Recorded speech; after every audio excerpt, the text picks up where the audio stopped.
SK academy YouTube চ্যানেলে সবাইকে স্বাগত। আমি স্নেহাশিস খাটুয়া।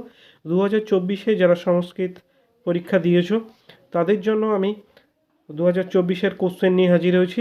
এই কোশ্চেনটা আমরা সলভ করব এবং এবং কোশ্চেন নিয়ে আলোচনা করব। তোমরা সবাই কোশ্চেনের অ্যান্সারগুলো মিলিয়ে নিও আর আমাকে কমেন্টে জানিও কার করা ঠিক হয়েছে। ঠিক আছে? আচ্ছা, চলো গদ্যাংশের প্রথম কোশ্চেন। ঠিক আছে, গণ্ডাক উত্থানম কোথায় দেখা যায়? ঠিক আছে, ডি হবে উত্তর, পার্বত্য বনভূমিতে। কোথায়? পার্বত্য বনভূমিতে। চলো পরে কোশ্চেন। কুবলয় শব্দের দ্বারা পতিত হয় কি? কুবলয় শব্দের দ্বারা পতিত হয় নীলপদ্ম, অর্থাৎ কুবলয় শব্দের অর্থ কিন্তু নীলপদ্ম। ঠিক আছে, পরে কোশ্চেন 3 নম্বর কোশ্চেন দেখো, চীনাংশুক। হ্যাঁ, চীনাংশুক কি? এটা রেশমের বস্ত্র। এই কোশ্চেনটা আমরা অনেকবার আলোচনা করেছি আমার ক্লাসে। যারা আমার ক্লাস মন দিয়ে শুনেছো তারা, আমার মনে হয় তোমরা এমসিকিউ 100% কমন পাচ্ছ। ঠিক আছে, এমসিকিউ এসিকিউ। আর আমার চ্যানেলে সাজেশন রাখা আছে, তোমরা অবশ্যই সাজেশনগুলো একবার মিলিয়ে নিও যে তোমরা কতগুলো কমন পেয়েছো। ঠিক আছে, আমার মনে হয় তোমরা 95% কমন পেয়ে গেছো। ঠিক আছে, নম্বর কোশ্চেন, মহার্ঘ শব্দের অর্থ কী? এটা মহার্ঘ শব্দের অর্থ হবে বহুমূল্য। কী হবে? বহুমূল্য। পরে কোশ্চেন, পদ্যাংশ। কর্মযোগ শ্রীমদ্ ভগবদ্গীতার কোন অধ্যায় আছে? কোন অধ্যায় আছে? 3য় অধ্যায় আছে। কৃষ্ণ কাকে উপদেশ দিয়েছিলেন? 6 নম্বর কোশ্চেন, কৃষ্ণ অর্জুনকে উপদেশ দিয়েছেন। ঠিক আছে, মুনিবর কন্যে। মুনিবর কে? মুনিবর, এই কোশ্চেনটা আমরা আগেও অনেকবার আলোচনা করেছি, তোমরা অবশ্যই পেরেছো আশা করি আমি। মুনিবর হচ্ছে জন্যমুনি। কে? জন্যমুনি। গঙ্গা স্তোত্রমের রচয়িতা কে? গঙ্গা স্তোত্রমের রচয়িতা শঙ্করাচার্য। 8 নম্বর কোশ্চেন দেখো, গঙ্গা স্তোত্রমের রচয়িতা শঙ্করাচার্য। কুহু শব্দের অর্থ কী? ঠিক আছে, কুহু শব্দের অর্থ কী? এটা হবে অমাবস্যা, সি। 9 নম্বর কোশ্চেনের উত্তর সি। আচ্ছা, 10 নম্বর কোশ্চেন দেখো, কথায় বাসু। বাসু কে?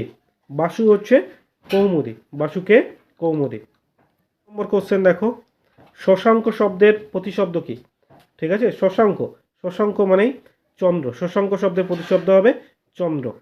12 নম্বর কোশ্চেন, সাধারণ শব্দের প্রতিশব্দ কী? এগুলো সবগুলোই তোমরা কমন পেয়েছো এমসিকিউ। গচ্ছাম। সাধারণ শব্দের অর্থ প্রতিশব্দ হবে গচ্ছাম। ঠিক আছে, এবার দেখো, আর্যভট্ট কে ছিলেন? আর্যভট্ট একজন জ্যোতিষবিদ। কে ছিলেন? জ্যোতিষবিদ, বি উত্তর। বরাহমিহির রচিত গ্রন্থটির নাম কি? উত্তর হবে বৃহৎ সংহিতা। 14 নম্বর কোশ্চেনের উত্তর হবে বৃহৎ সংহিতা। এবার দেখো, মিচ্ছকটিকম। মিচ্ছকটিকম কে লিখেছেন? এসে কোশ্চেন, কুলস্ত্রীদের সঙ্গে কার তুলনা করা হয়েছে? উত্তর হবে কুলস্ত্রীদের সঙ্গে গৌরী অর্থাৎ উমার সঙ্গে তুলনীয়। গৌরী অর্থাৎ উমার সঙ্গে তুলনীয়, কুলোর সঙ্গে তুলনীয়। আর্যভট্ট কেমন রাজ্য ছিল? আর্যভট্ট শোভনীয়, এবং উত্তর হবে শোভনীয় অর্থাৎ স্বর্গের সমান। কেমন ছিল? স্বর্গের সমান।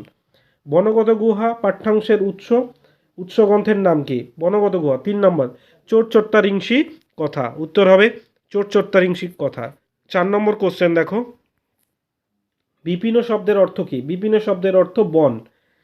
শ্রীমদ্ ভগবদ্গীতার উৎস কী? ঠিক আছে, এটা কোথা থেকে নেওয়া হয়েছে বলো? শ্রীমদ্ ভগবদ্গীতা মহাভারতের ভীষ্ম পর্ব থেকে নেওয়া হয়েছে। কোথা থেকে? মহাভারতের ভীষ্ম পর্ব। দেখো, শূন্যস্থান পূরণ করো। এই শূন্যস্থানটা একই শূন্যস্থান আমরা আগেও করেছি। কর্মণা এব হি সংসিদ্ধি মস্তিতা জনকদায়। কী হবে? জনকদায়। ঠিক আছে, গঙ্গাকে নরক নিবারণী বলা হয় কেন? ঠিক আছে, উত্তর হবে পাপী তাপী মানুষের উদ্ধারকারিণী গঙ্গা, তাই গঙ্গাকে নরক নিবারণী বলা হয়। পাপী তাপী মানুষের উদ্ধারকারিণী কে? গঙ্গা। পরে কোশ্চেন দেখো, 8 নম্বর কোশ্চেন, গিরিবরকে। ঠিক আছে, গিরিবরকে। উত্তর হবে হিমালয়। গিরিবর হবে হিমালয়। নাট্যাংশ দেখো, রাজার বিবাহের আর কতদিন বাকি বা কতদিন দেরি আছে? আর 4 দিন বাকি আছে। ঠিক আছে, রাজার তো আর অমাবস্যা তিথিতে বিয়ে, তাই আর 4 দিন বাকি আছে, তাই না? আচ্ছা, বৈবশত নগরম শব্দের অর্থ কী? এটা হবে যমলোক বা যমনগর। যমলোক বা যমনগর। কনক লেখা কে? রাজা ইন্দ্রবর্মার হবু স্ত্রী। তদর্থম তদর্থম জীবিতম ওপি তজ্জেয়ম উক্তিটির বক্তা কে? উক্তিটির বক্তা কৌমুদী। সাহিত্যের ইতিহাস, কালিদাসের লেখা রচিত যে কোনো একটি কাব্যের নাম লেখো। কী হবে? মেঘদূতম। ঠিক আছে। আচ্ছা, ভারতীয় শল্য চিকিৎসা বিষয়ক একটি গ্রন্থের নাম লেখো। চড়ক সংহিতা এবং সুশ্রুত সংহিতা, যে কোনো একটি লিখলেই হবে। বিশাখা দত্তের রচিত একটি নাটকের নাম লেখো। বিশাখা দত্তের নাটকের নাম হচ্ছে মুদ্রা রাক্ষস। ঠিক আছে, নারী চরিত্র বর্জিত নাটক মুদ্রা রাক্ষস। তোমাদের কতগুলো এমসিকিউ এসিকিউ ঠিক হলো আমাকে কমেন্টে অবশ্যই জানিও। আর সাজেশানের সঙ্গে আমাদের যে চ্যানেলে সাজেশান আছে, সাজেশানের সঙ্গে মিলিয়ে দেখে নিও যে তোমাদের কতগুলো কমন পেয়েছো তোমরা। ঠিক আছে, তোমরা আশা করি প্রবন্ধ রচনাও কমন পেয়ে গেছো আমাদের সাজেশান থেকে। বট কোশ্চেনগুলো সবগুলোই কমন এসছে। ঠিক আছে, তোমাদের যদি ভালো লাগে তাহলে অবশ্যই আমার চ্যানেলকে লাইক, কমেন্ট এবং শেয়ার করবে। ভালো থেকো সবাই, পরের এক্সাম ভালো করে দিও।